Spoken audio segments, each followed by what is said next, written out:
Hey everyone, welcome back to my YouTube channel. Today we're going to be talking about customer service and why it's so important to have that throughout your business.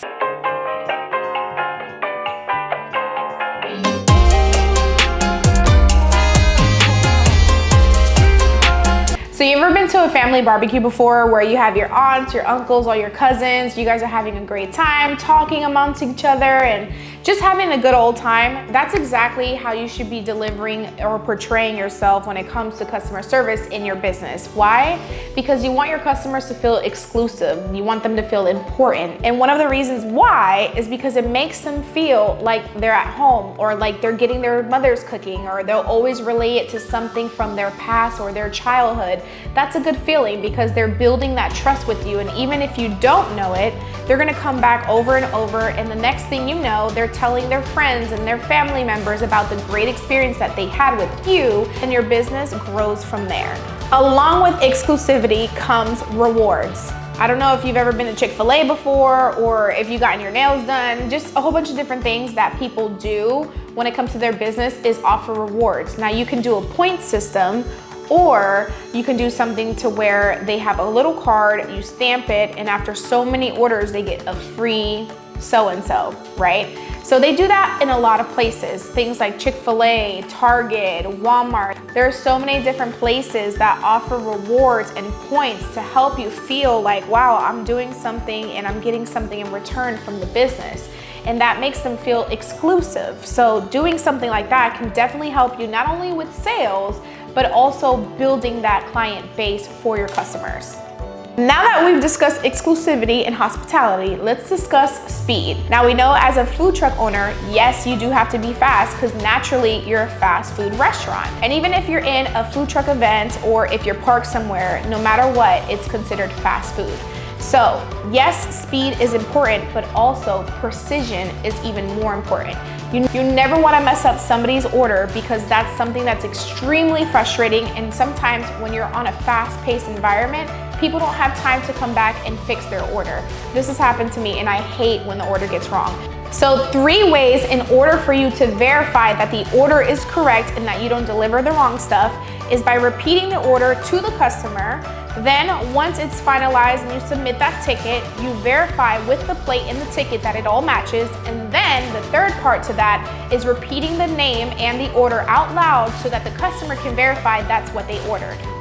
So you're probably wondering, how am I gonna be fast, but then I have to do all these things in between all of that? Well, prep is everything in your business when it comes to the food truck industry. Why? Because as long as you have everything already prepped, when it's cut, primed, seasoned, what have you, then you're good to go. All you have to do is either toss, put toppings on, and box it up.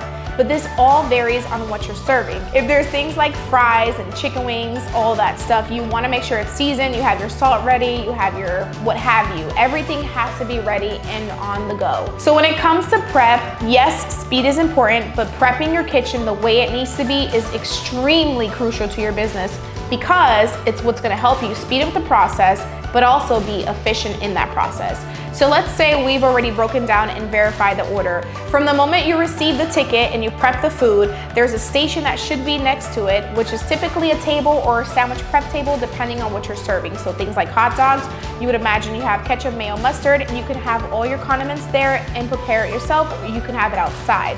But then you also have like a to-go plate, you have your utensils, you have all these different things to kind of prepare you in line so that everything works in the proper manner. So things to consider when it comes to having a prep kitchen are things like where you're gonna have all your utensils, your to-go plates, and things like that. You also have to consider toppings, so like your tomatoes, your onions, your pickles, anything that pertains to what's gonna make that final item or even prior to. So if you're throwing in some tomatoes for a chili, what have you, you wanna make sure everything is already cut and primed and ready to go, so that way you don't have to cut on the go. You also have to consider toppings, so like your tomatoes, your onions, your pickles, anything that pertains to what's gonna make that final item or even prior to. So if you're throwing in some tomatoes for a chili, what have you, you wanna make sure everything is already cut and primed and ready to go, so that way you don't have to cut on the go. And then you have your seasoned meats. So if you're cooking anything with meat, shrimp, what have you, any kind of meat, make sure that it's seasoned, because anything that you do that can eliminate time is gonna be the most helpful, and it's gonna help you to speed up and have the most precise and accurate plates so that you can deliver that to your customers. Hiring motivated employees is also extremely crucial to prepping. Why? Because if you don't have motivated employees with good work ethic, then you're not gonna have efficient prepping. In order for you to find motivated employees, you definitely want to make sure that you are considering their background when it comes to their experience and talking to the other employers that they've worked with in the past to see how their work ethic was and if they were a great employee. That's a good way to determine if they're a good fit for the food truck. From my experience, I've noticed that a lot of people love family-owned businesses, and when there is an environment of people who work together to be like a family. So if you have employees that you treat well and you treat them right, as long as you guys have a respect level with each other and of course make sure you have boundaries, then you're gonna deliver naturally a great experience overall for not just you, but also for your customers. So we've discussed how to create a great environment for your customer service and for your employees, but let's talk about these angry customers, y'all. So I'm gonna tell you my experience. One time, there was a moment where I had the food truck and the gas was not delivered in time because they were running behind, and so I could not turn on the equipment because there was no gas. So one of the customers went to go order their tacos, and they usually get the usual, and she comes all the time. But one day, because we didn't have the gas, she got really super angry, and there was literally nothing I can do.